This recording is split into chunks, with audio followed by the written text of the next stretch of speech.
নমস্কার বন্ধুরা, দফাদার kitchen with village ফুডে আমার সকল বন্ধুদেরকে আমি স্বাগত জানাই। তো আজকে রান্নার রেসিপিতে আপনাদের জন্য রেখেছি আলুর পরোটা। আলুর পরোটা বানানোর জন্য এখানে আমি 500 ময়দা নিয়ে নিয়েছি। ময়দার মধ্যে প্রথমে স্বাদ মতো নুন দিয়ে দেব,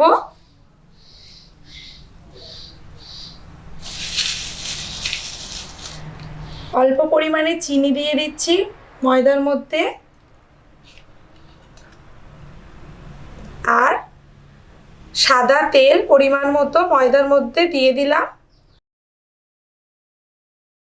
নুন, চিনি আর রিফাইন তেল দিয়ে ময়দাটা কিন্তু খুব ভালো করে মেখে নিতে হবে। মোটামুটি 2 থেকে 3 মিনিট সময় ধরে ময়দা আমি হাত দিয়ে খুব ভালো করে নাড়াচাড়া করে নিয়েছি। এবার এর মধ্যে জল অল্প পরিমাণে দেব আর মেখে নেব।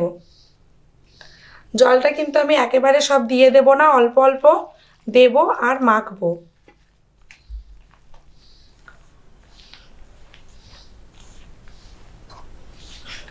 আবারও একটু জল দিয়ে দেব।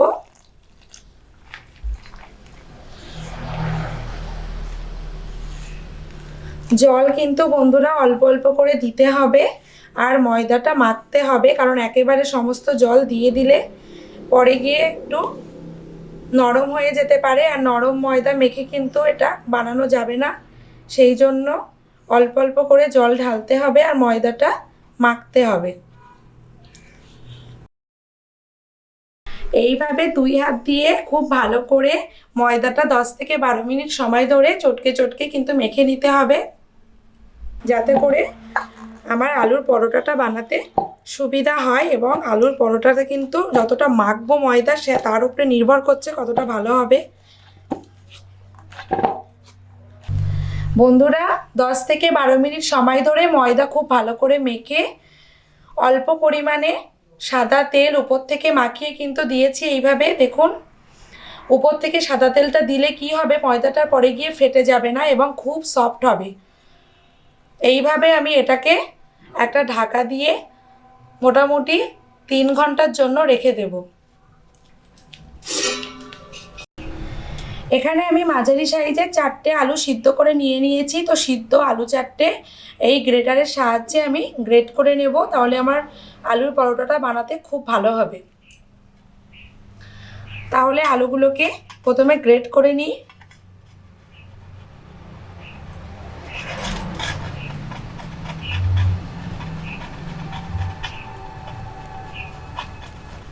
আলুটা খুব ভালোই সিদ্ধ হয়েছে, সেই জন্য খুব সহজেই গ্রেট হয়ে যাচ্ছে। তো এরকমই সুন্দরভাবে গ্রেট করে নিতে হবে। দেখুন, 4টে আলুই কিন্তু আমার গ্রেট করা হয়ে গেল। বন্ধুরা, কড়া গরম হয়ে গেছে। গরম কড়াইতে সর্ষের তেল পরিমাণ মতো দিয়ে দেব।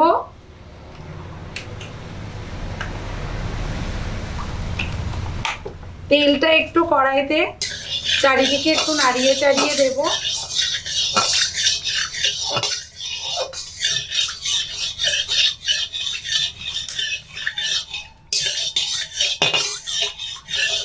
তেল খুব ভালো গরম হয়ে গেছে। তেলের মধ্যে এবার একে একে সমস্ত মশলাগুলো অ্যাড করে দেব।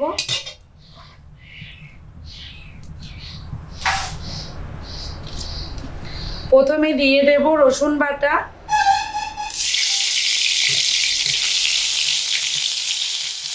এখানে আমি দুটো রসুন নিয়ে নিয়েছি ছোট সাইজে।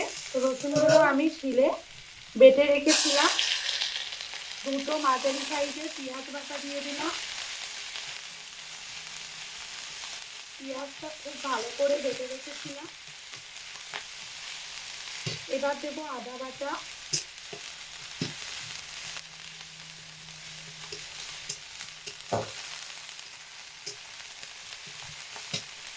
কাঁচা লঙ্কা বাটা, জিরে বাটা, স্বাদ মতো লবণ, পরিমাণ মতো হলুদ গুঁড়ো,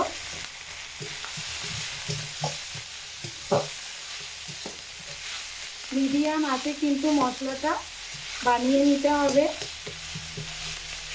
এবার মশলার মধ্যে অন্য কিছু মশলা দেওয়ার আছে, তো সেগুলো দিয়ে দিচ্ছি। এবার দিচ্ছি ধনে গুঁড়ো, লাল লঙ্কার গুঁড়ো, অল্প পরিমাণ মরিচ গুঁড়ো,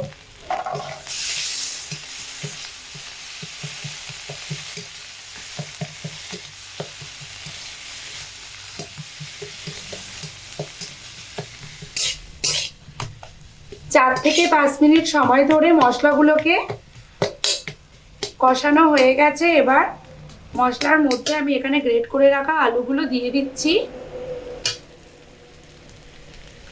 আলুগুলো দিয়ে মশলার সাথে খুব ভালো করে মিশিয়ে নেব।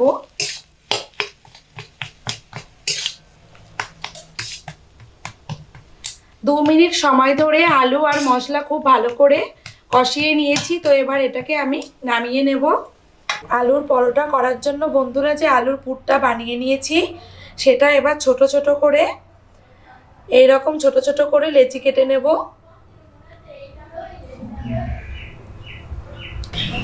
আলুর পুর দিয়ে সমস্ত লেচিগুলোকে এইরকম সাইজ করে গোল গোল করে নিয়েছি। সমস্ত লেচি আমার গোল করা হয়ে গেছে। তো এবার আমি পরের স্টেপে চলে যাব। বন্ধুরা, প্রথমে যে আমি ময়দাটা মেখে রেখে দিয়েছিলাম, সেটা আমি এবার আগলা করে দেখব 3 ঘন্টা পরে কেমন হয়েছে। এই দেখুন, ময়দাটা কিন্তু অনেকটা ফুলে গেছে, অনেকটা উঁচু হয়ে গেছে, দেখছেন। এবার আমি এটাকে আবারও একটু মেখে নেব। ময়দাটা আমি আবারও খানিক সময় মেখে নিলাম। তো এবার ময়দা থেকে ছোট ছোট করে লেচি কেটে নেব।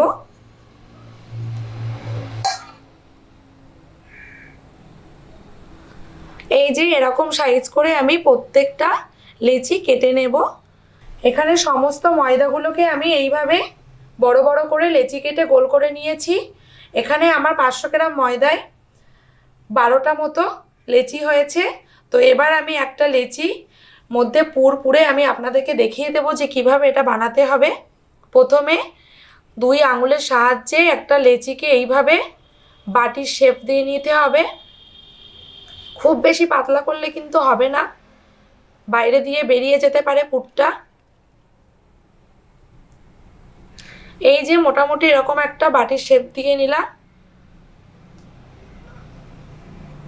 এবার এর মধ্যে একটা পুর দিয়ে দেব। এই দেখুন, পুরটা দিয়ে এবার আমি এটাকে ঢেকে দেব।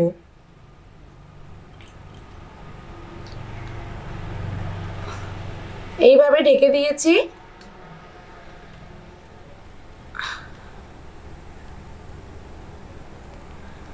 ভালো করে মুখটা কিন্তু চেপে আটকে দিতে হবে। এইভাবে সবকটা লেচিগুলোকে পুর দিয়ে আমি বানিয়ে নেব। এই দেখুন, আপনারাও ঠিক এইভাবেই বাড়িতে বানাতে হলে এইভাবেই বানাবেন। এখানে বন্ধুরা আমি বেলন আর পিঁড়ে নিয়ে নিয়েছি। তো আমি এইটা দিয়ে এখানে বেলবো। প্রথমে আমি এখানে বেলনে এই পিঁড়েতে অল্প করে একটু সাদা তেল দিয়ে দেবো, যাতে করে পিঁড়েতে লেগে না যায় বেলার সময়। অল্প করে একটু চারি সাইডে মাখিয়ে নেব। একটা লেচি তুলে নিলাম, হালকা একটু চাপ দিয়ে নেব। খুব বেশি জোরে চাপ দিলে কিন্তু হবে না। এবার আমি এই বেলনের সাহায্যে হালকা চাপ দিয়ে দিয়ে পুরু করে বেলে নেব।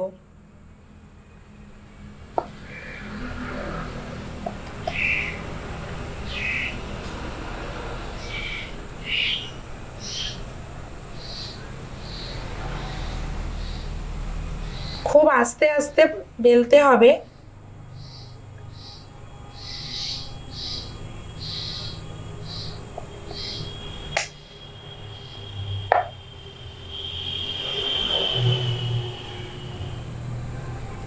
ব্যাস, এটা আমার বেলা হয়ে গেছে। এবার এটাকে আলাদা পাত্রে রেখে দেব। এই দেখুন, এইভাবে বেলে নিয়েছি। এইরকম পুরু হবে, খুব বেশি পুরু না আবার খুব বেশি হালকাও না, ঠিক এরকম সাইজের হবে।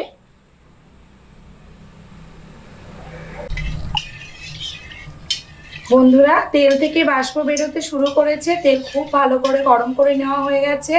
এবার এর মধ্যে একে একে পরোটাগুলোকে দিয়ে ভেজে নেব। তেলের মধ্যে একটা পরোটা আগে ছেড়ে দিয়ে দেখি।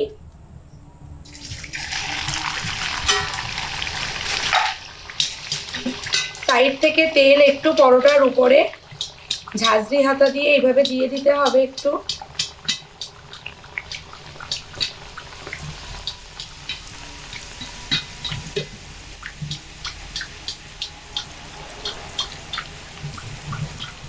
এই সময় উনুনের আঁচটা কিন্তু মিডিয়াম আঁচে রাখতে, মিডিয়াম টু হাই আঁচে করতে হবে।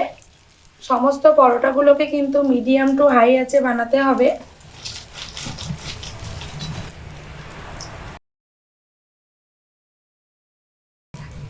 দেখুন বন্ধুরা, কত সুন্দর ফুলেছে পরোটা।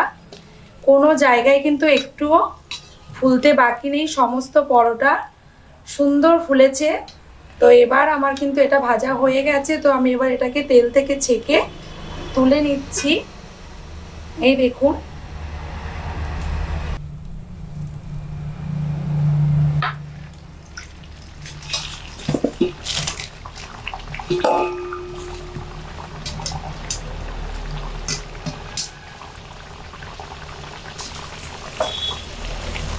সাইড থেকে কিন্তু তেল ঝাঁঝরি হাতা দিয়ে এরকম ভাবে করে দিতে হবে। অল্প অল্প করে তেল দিতে হবে যাতে করে পরোটাটা সুন্দরভাবে ফুলে। দেখুন বন্ধুরা, পুরো পরোটাটা কি সুন্দর ফুলেছে, খুব সুন্দর ফুলেছে কিন্তু দেখছে। দেখুন বন্ধুরা, খুব বেশি কড়া পাকের ভাজলে কিন্তু এটা খেতে খাস্তা মতো লাগবে। তো একটু নরম খেতে গেলে এটাকে হালকা ভেজে তেল থেকে ছেঁকে তুলে নিতে হবে। এই দেখুন,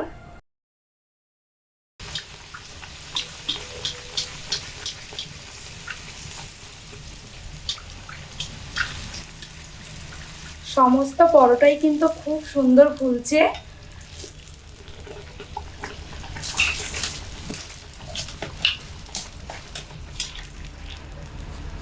দেখুন বন্ধুরা, কত সুন্দর ফুলছে। যেহেতু এটা সফট হবে সেই জন্য ফোলার সাথে সাথে এটা চুপসে যাচ্ছে। একে একে সমস্ত পরোটাগুলোকে এইভাবে আমি ভেজে নেব। তো এই রেসিপিটা কিন্তু খেতে হলে আলুর দম বা চিলি চিকেন এই সমস্ত দিয়েই কিন্তু পরিবেশন করতে হবে গরম গরম। তাহলে বন্ধুরা, আজকের রেসিপিটা আপনাদের কেমন লাগলো তা অবশ্যই আমাকে কিন্তু কমেন্ট করে জানাবেন। আর এই রেসিপিটা যদি আপনাদের ভালো লেগে থাকে তাহলে অবশ্যই বেশি বেশি করে শেয়ার করবেন আর কমেন্ট করে জানাতে কিন্তু আমাকে ভুলবেন না। আর বন্ধু হয়ে সব সময় আমার পাশে থাকবেন।